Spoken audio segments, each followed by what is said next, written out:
데살로니가전서 5장 18절입니다.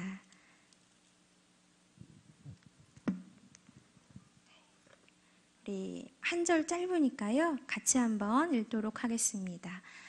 네, 시작.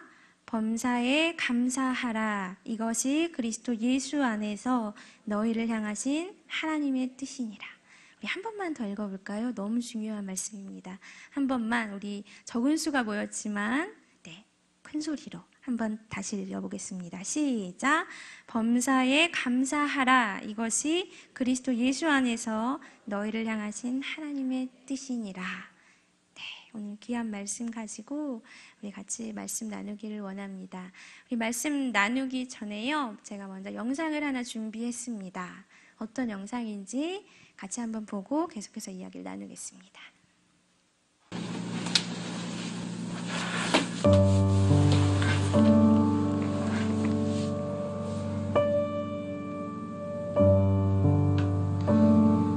Lord, I'm struggling. Show me what I have to be thankful for.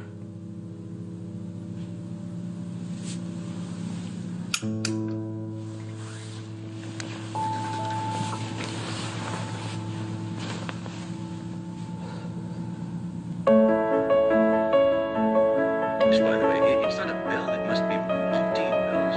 Also, by the Senate Finance Committee to get to work on a tax reform. Well, the first thing, Larry shows that they raised the tax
Lord, I'm struggling.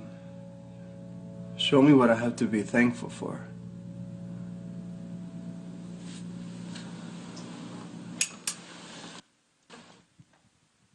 잘 보셨습니까? 네.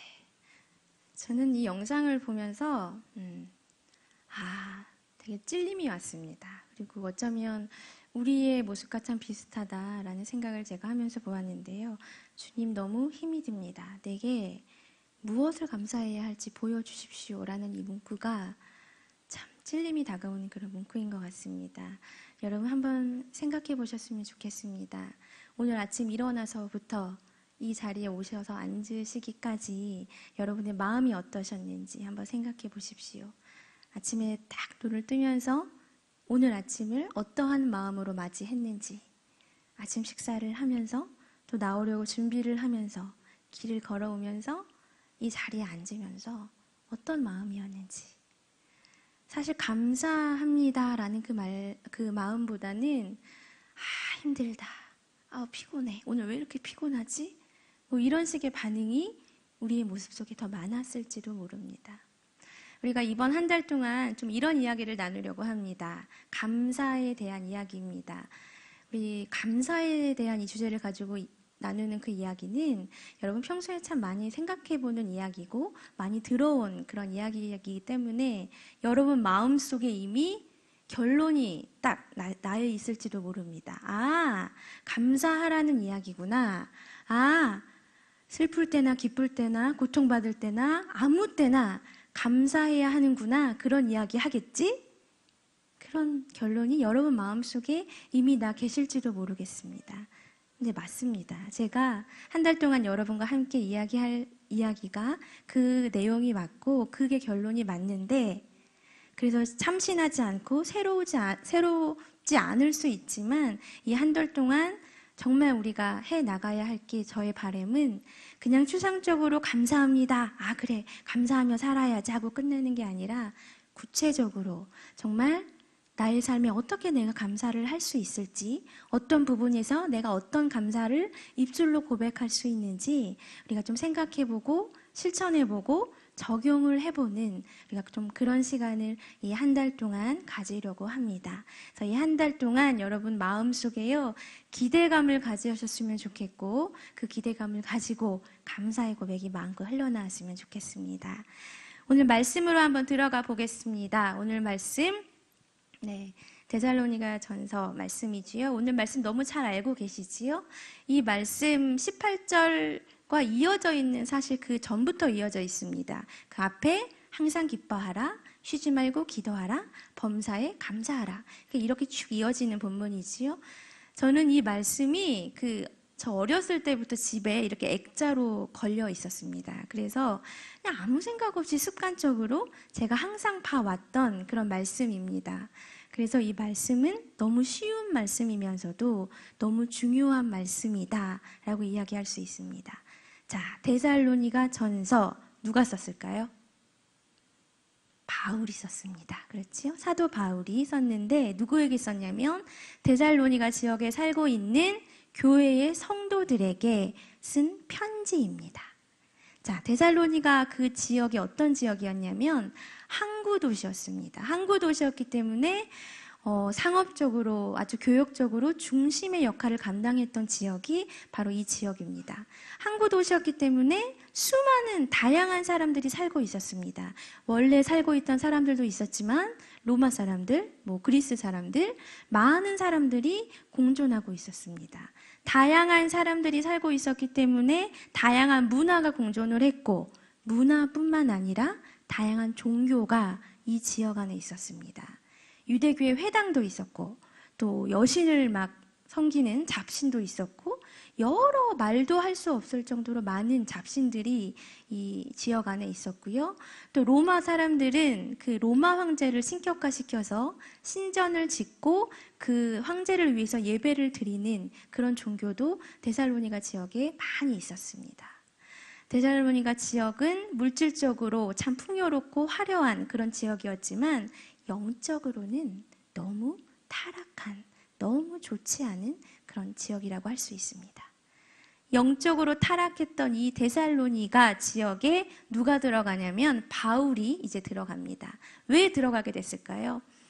바울이 그 빌립보 교회를 빌립보 지역에 딱 세우고 난 후에 그곳에서 계속 복음을 전파하고 싶었지만 박해와 그 핍박이 너무 심해서 그곳을 피해서 지금 온 곳이 데살로니가 지역입니다. 그래서 이 지역에서 이제 바울이 계속 복음을 전하고 하나님의 사랑을 전하고 예수님의 말씀을 전하고 있는데, 이 데살로니가 지역도 핍박이 굉장히 심했습니다. 영적으로 굉장히 좋지 않은 곳이었기 때문에 핍박이 심했고 박해가 너무 심해서 데살로니가 지역에 더 이상 바울이 머물 수가 없었습니다. 이제 나와야 하는데 데살로니가에 대한 그 바울의 마음이 너무 뜨거웠습니다.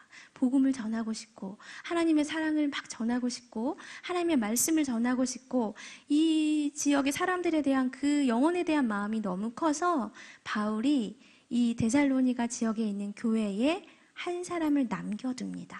바로 디모데를 데살로니가 지역 교회에 남겨둡니다.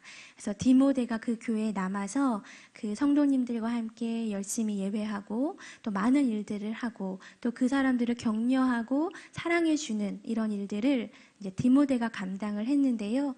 디모데가 바울에게 어떻게 지내고 있다, 잘 지내고 있다, 교회에서 이런 일을 하고 있습니다 라고 사역 보고를 이제 하게 됩니다. 그 보고를 바울이 듣고 아, 이렇게 지내고 있구나. 나는 이분들에게 이런 말을 해줘야지 하는 마음으로 쭉 써내려간 편지가 바로 우리가 오늘 읽고 있는 데살로니가 전서입니다. 여러분, 바울은요, 아마 알았을 겁니다. 그 핍박이 심한 가운데, 그 정말 박해가 너무 심한 가운데 신앙생활을 하는 것이 얼마나 힘든 일인지 바울은 너무나 잘 알고 있었습니다. 그래서 이 편지를 통해서 지금 그 성도들에게 너무 잘하고 있다, 너무너무 멋지다, 아름답다 격려해주고 칭찬해주고 있고요. 그리스도인들은 이제 앞으로 이렇게 살아야 한다, 항상 기쁘게 기도하면서 범사에 감사하면서 그렇게 살아가야 한다라고 권면을 하고 있는 것이 지금 이 편지입니다. 여러분, 사실 우리는 그렇게 심한 핍박을 받으면서, 박해를 받으면서 교회에 나오진 않잖아요. 네, 뭐 조금 반대는 있을지 몰라도 이 당시의 그 상황과는 비교할 것이 못 됩니다. 여러분, 그래서 참 우리 몸으로 핍박이 뭔지, 박해가 뭔지 몸으로 체감하기가 쉽지 않은데 바울은 겪어봤기 때문에 너무 잘 알았습니다. 핍박 가운데, 박해 가운데 하나님을 붙잡고 신앙생활을 유지하는 게 얼마나 힘든지 너무나 잘 알았기 때문에 오늘 본문을 보면요, 특별히 12절부터 22절까지 보면 권면하는 이야기를 쭉 해놓고 있는데 그 문장을 보면 명령형입니다. 여러분, 항상 우리가요, 좀 기뻐했으면 좋겠습니다. 쉬지 않고 늘 기도했으면 좋겠습니다. 여러분, 감사했으면 좋겠습니다. 부드럽게 막 부탁하면서 이야기하는 게 아니라 아주 분명하고 단호하게 이야기합니다. 항상 기뻐하라. 쉬지 말고 기도하라. 범사에 감사하라. 왜 이렇게 분명하고 단호하게, 어쩌면 조금 무섭게 느껴질 정도로 명령하고 있을까요? 왜냐하면 그 박해 가운데 쉽게 흔들릴 수 있기 때문에, 쉽게 무너져 내릴 수 있기 때문에, 무서워서 하나님을 떠날 수 있기 때문에 바울은 지금 강하고 단호하게 명령형으로 감사하라, 기도하라, 기뻐하라 얘기하고 있습니다. 데살로니가 이 교회 사람들을 위해서 바울이 썼던 이 편지, 그리고 단호하게 말했던 기뻐하라, 기도하라, 감사하라 라는 이 내용은 데살로니가에 살고 있는 성도님들에게만 적용이 되는 말씀이 절대로 아닙니다. 지금 이 시대를 살아가고 있는 우리, 여러분 한 분 한 분에게 너무나 잘 적용이 되는 귀한 말씀입니다. 우리 오늘 말씀 다시 한 번만 읽어볼까요? 한 절이니까 같이 한번 읽습니다. 시작! 범사에 감사하라. 이것이 그리스도 예수 안에서 너희를 향하신 하나님의 뜻입니다. 범사에 감사하라고 하십니다. 근데 범사에 감사하는 게 하나님의 뜻이라고 말씀하고 있습니다. 범사에 감사한다는 것은 나에게 기쁜 일만, 즐거운 일만, 뭔가 일이 되게 잘 풀릴 때만 감사하는 게 아니라 슬플 때, 우울할 때, 그냥 아무 일도 일어나지 않을 때도 감사해야 한다라는 것쯤은 여러분도 이미 잘 알고 계실 겁니다. 그렇지요? 근데 범사에 어떻게 감사할까요? 어떻게 내가 순간순간마다 감사할 수 있을까요? 그것은 나의 현재, 내가 지내는 이 현재 상황에 하나님이 함께 하시는구나, 하나님이 지금 나와 함께 하시는구나, 하나님이 나를 도와주시는구나, 그 믿음, 그 의지하는 마음이 있으면 여러분 범사에 감사하면서 살아가는 것은 쉽습니다. 제가 그 교육부서를 하나 섬기고 있습니다. 초등학교 1학년, 2학년 우리 유년부 아이들을 섬기고 있는데 주일에 얘가 예전에 이런 설교 한번 했습니다. 여러분 들으시기에는 조금 유치할지 모르지만 안경을 제가 만들었어요. 안경에 셀로판지를 이제 붙였습니다. 색깔별로 빨간색, 노란색, 파란색, 검정색 셀로판지를 다 붙여서 만들어서 아이들에게 그 안경을 이제 제가 쓰면서 설교를 했습니다. 빨간색 안경을 딱 썼어요. 자, 목사님이 바라보는 세상은 무슨 색일까? 애들이 다 빨간색이라고 난리가 납니다. 그리고 파란색, 검정색 다 쓰면서 이야기를 하고 제가 물어봤습니다. 아이들에게 우리가 이 세상을 살 때 어떤 안경을 써야 할까? 물어봤습니다. 아이들이 우리 아이들은 이런 분위기가 아니에요. 정말 막 대답하려고 난리가 납니다. 아이들이 막 대답을 해요. 어떤 아이는 선글라스를 우리가 끼니까 검정색 안경을 쓰면서 살아야겠다라는 아이들도 있었고, 어떤 애는 그 무지개 안경에 다 그냥 섞어놓은 그런 안경을 썼으면 좋겠다라는 아이도 있었고요. 다양한 답변이 나왔습니다. 제가 아이들의 그 답을 다 듣고 또 다른 안경을 보여줬습니다. 이번에는 생각지도 못하셨을걸요? 그 안경에 예수님을 붙여놓았습니다. 그래서 아이들에게 말했어요. 얘들아, 우리가 세상을 살아갈 때 우리가 써야 할 안경은 저런 색깔 안경이 아니라 예수님 안경이란다. 예수님 안경을 우리 마음에, 우리 눈에 딱 쓰고 살아가면 내가 어디를 가든지 예수님과 함께 할 수 있고, 내가 어디를 가든지 무엇을 하든지 예수님이 나와 함께 해주시는구나 느끼면서 살아갈 수 있단다. 제가 이런 설교를 아이들에게 했던 적이 있습니다. 이 이야기를 왜 드리냐면, 지금 범사에 감사하는 게 도대체 어떻게 해야 되는 걸까? 나에겐 너무 어려울 수도 있겠다. 적용이 너무 힘들다라고 생각하시는 분들이 계시다면 여러분, 안경을 한번 쓰십시오.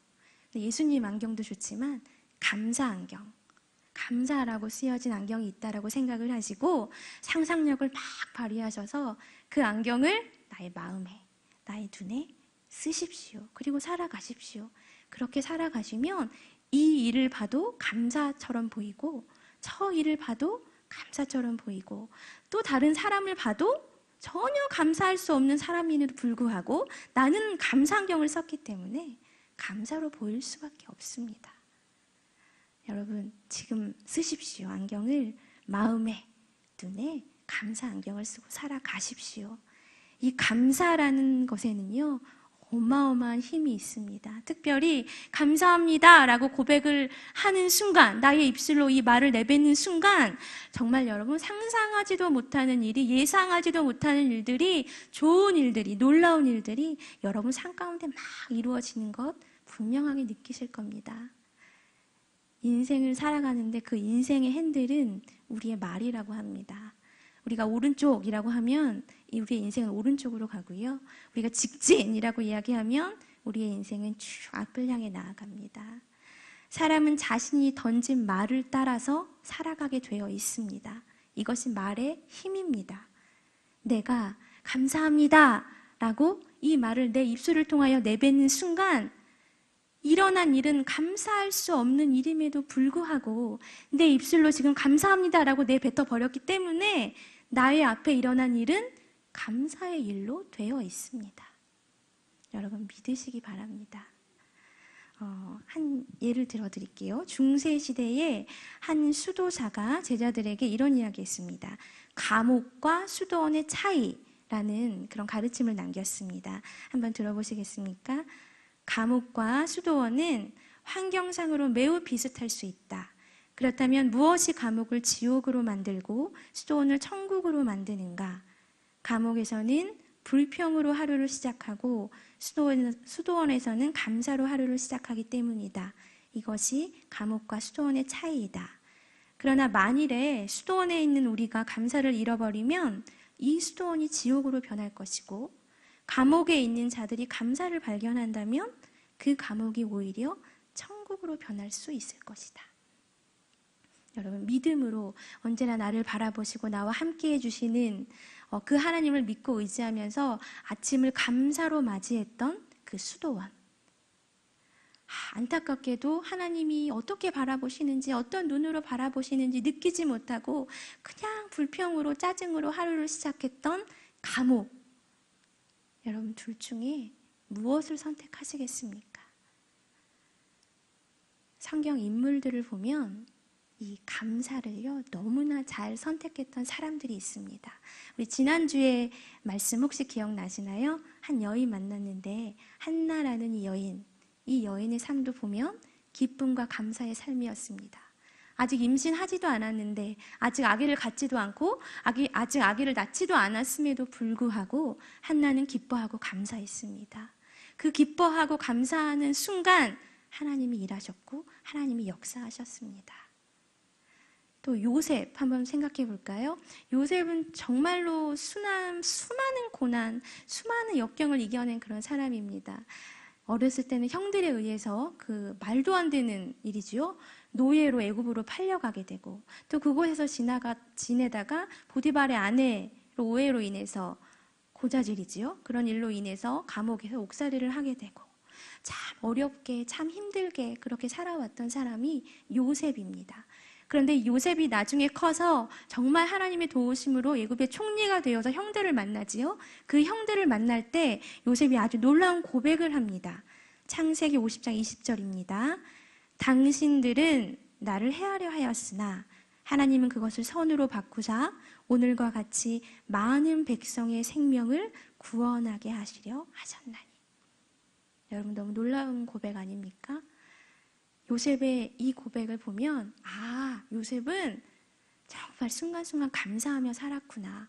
요셉은 순간순간 어떠한 일이 일어나든지 간에 하나님을 붙잡고 그 감사라는 끈을 붙잡고 그렇게 살아갔구나 하는 것을 알 수 있습니다. 만약에요 요셉이 불평하고 불만하고 짜증내고 아주 그런 식으로 인생을 살아갔던 사람이라면 지금 형들을 만났을 때 이 놀라운 고백을 절대 할 수 없습니다. 형들 만났을 때 뭐 했을까요? 그냥 복수했을 것입니다. 가만히 놔두지 않았겠지요? 그런데 요셉은 감사하며 살았던 사람이기 때문에 그 자신을 해치려고 했던 형들을 만났을 때 그냥 감사의 고백을 저절로 할 수 있었습니다. 순간순간 살아갈 때 하나님을 붙잡고 하나님이 나와 함께하고 계시구나, 하나님 나를 도와주시는구나, 하나님이 함께해 주실 거야, 하나님이 나의 앞길을 그냥 열어주실 거야 라는 신뢰감이 있고 의지감이 있는 사람이라면 범사에 감사하는 것은 여러분 그리 어렵지 않습니다. 또 한 가지 사건 하나 생각할까요? 오병이어의 기적 아시지요? 너무 유명한 이 말씀이지요. 자, 그 예수님께 한 꼬마가 이제 나왔지요. 물고기 2, 떡 5개 가지고 나왔습니다. 너무 초라한 도시락이었지요. 그곳에는 여자와 아이들을 제외하고 5,000명이 있었습니다. 정말 많은 사람들이 모여 있었는데 물고기 2, 떡 5개 가지고는 어림도 없지요. 그런데 예수님이 그 초라한 도시락, 작고 작은 도시락을 받아들고 가장 먼저 하셨던 게 뭐냐면 감사의 기도입니다. 너무 초라했지만, 너무 작고 작았지만, 그래서 많은 사람들이 먹기엔 어림도 없었지만 예수님은 하나님의 능력을 믿고 의지하면서 하나님께 감사합니다. 주셔서 감사합니다. 잘 먹겠습니다. 하나님께 기도드렸습니다. 그 5,000명에 먹을 것이 다 있었을 때 그때 감사한 거 아닙니다.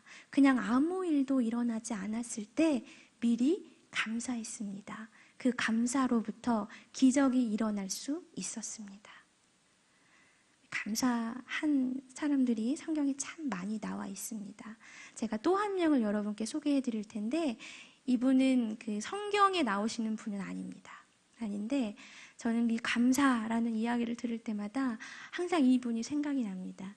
여러분 잘 아실 겁니다. 아마 이지선 씨 잘 아시지요? 네, 힐링 캠프나 인간극장 이런 TV에도 많이 나와서 자신의 이야기를 했었고 책도 내셨고 간증 집회도 많이 다니시면서 우리에게 너무 큰 감동을 주셨던 분입니다. 이분은 정말 잘 지내시다가 너무 평범하게 그렇게 대학생, 그때 이대에서 유아교육을 전공하셨대요. 그렇게 평범하게 잘 지내던 대학생이었는데 2000년 7월에 사고를 당합니다. 오빠랑 이제 귀가를 하던 중에 음주운전 한 사람이 있어서 그 차 사고가 났는데 7중 추돌이 났다고 해요. 사고가 나서 온 몸에 전신 55%의 3도의 중화상을 입었다고 합니다. 이렇게 말씀드리면 잘 실감이 안 오시지요. 의사가 그냥 딱 보고 가망이 없다고 이야기했습니다.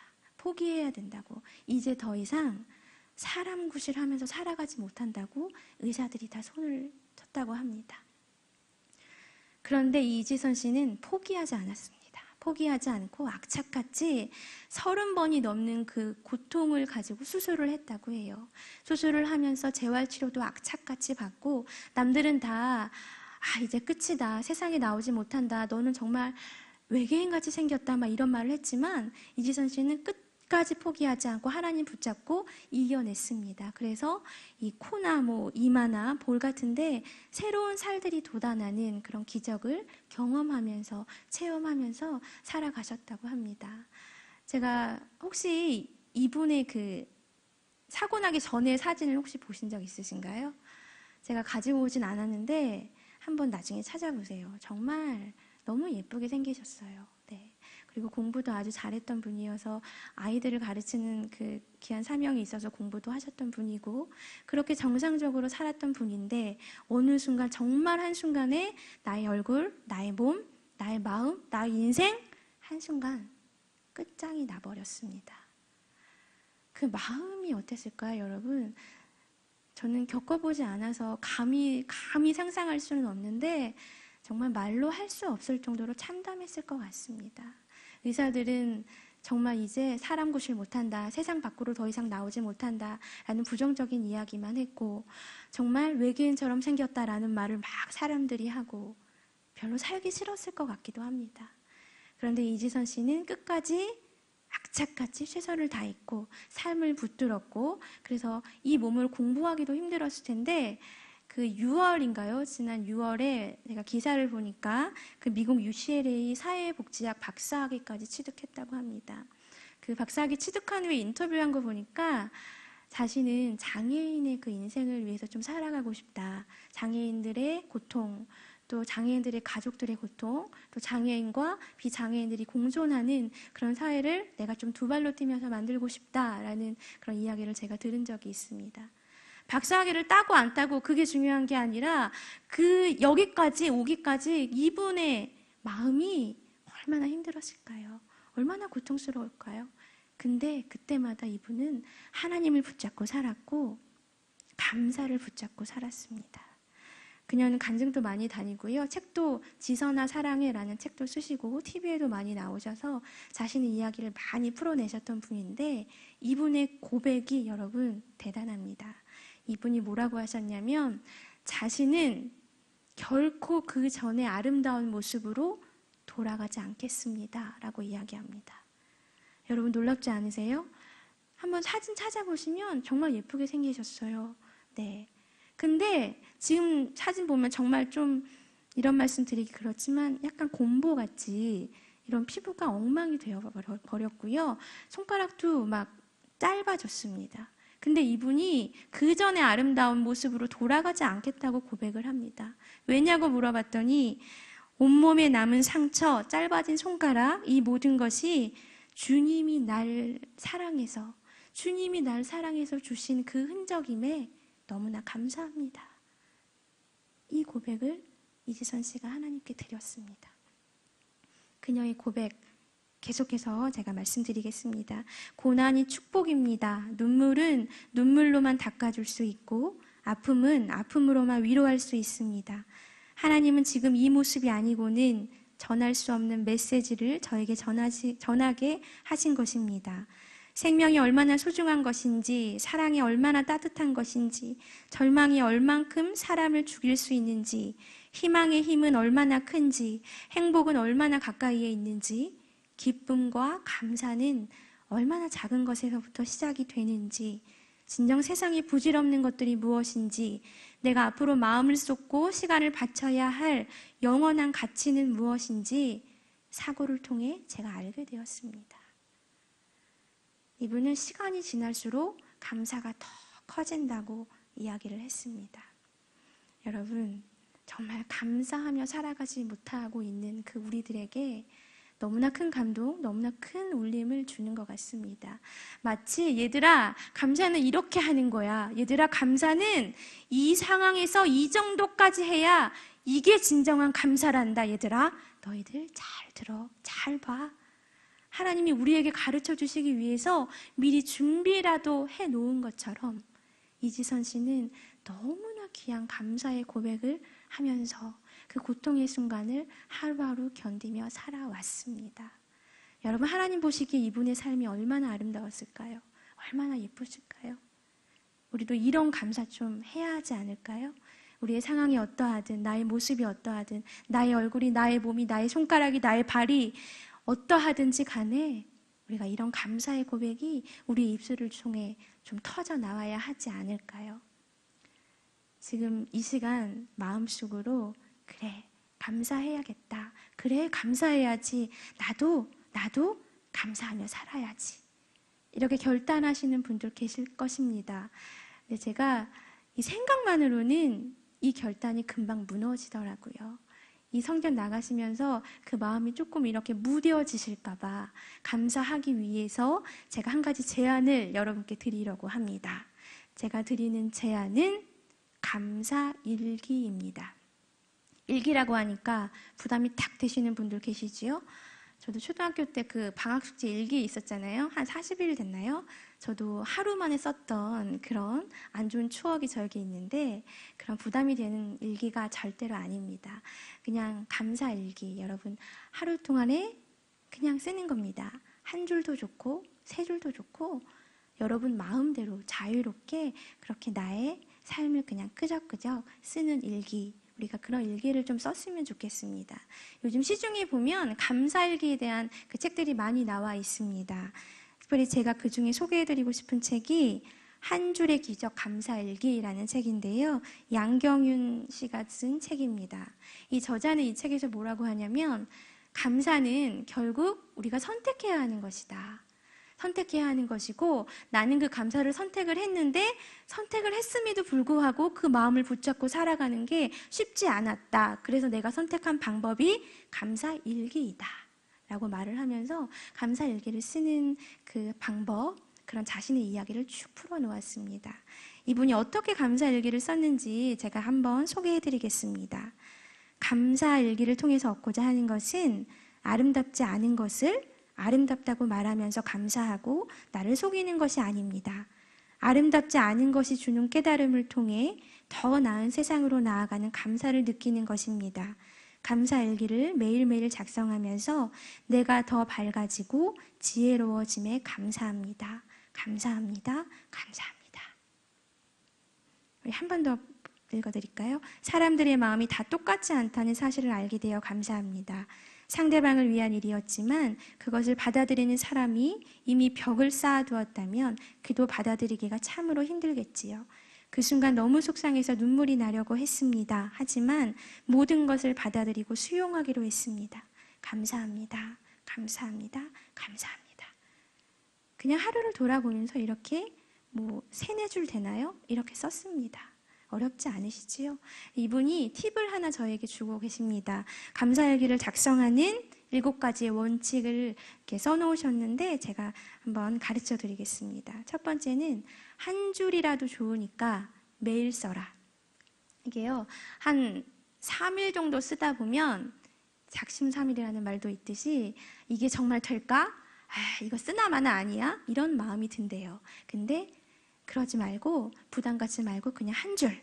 저번에 초등학생이 쓴 거 보니까 하나님 저에게 오늘 따뜻한 햇살을 주셔서 감사합니다. 이렇게 썼더라고요.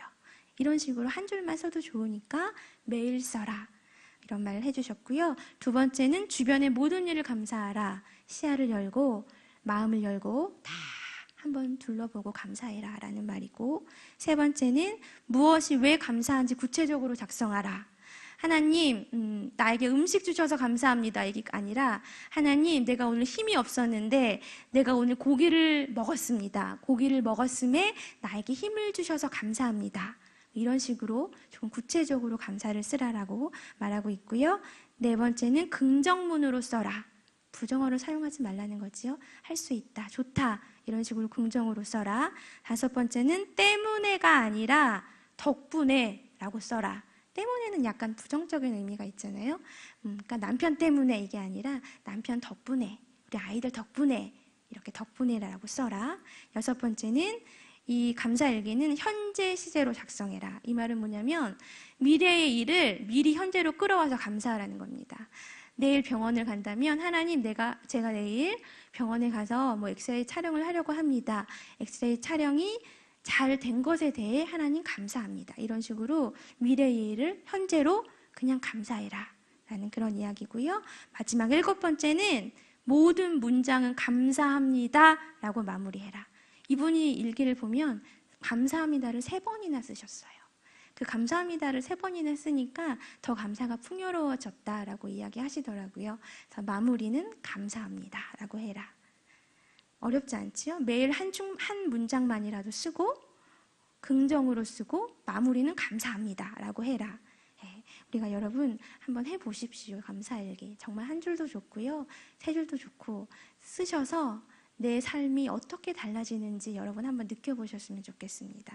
그래서 우리가 이 감사일기의 운동을 한번 해보려고 합니다. 제가 이런 박스를 하나 준비했습니다. 보이시나요?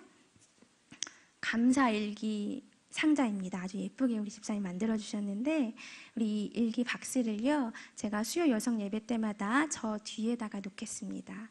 그래서 한 주 동안 감사일기 썼던 거, 뭐 포스트잇도 좋고요. 큰 종이 아니어도 좋고 컴퓨터로 치지 않아도 됩니다. 그냥 손으로 이렇게 끄적끄적 대셔서 그것을 이름을 위에다 좀 기입을 해주시고 써서 모아놓은 거를 한 주에 한 번씩 이렇게 이 통에 넣어주시면 우리가 마지막 수요 예배 때, 여성 예배 때 우리가 제비를 뽑겠습니다.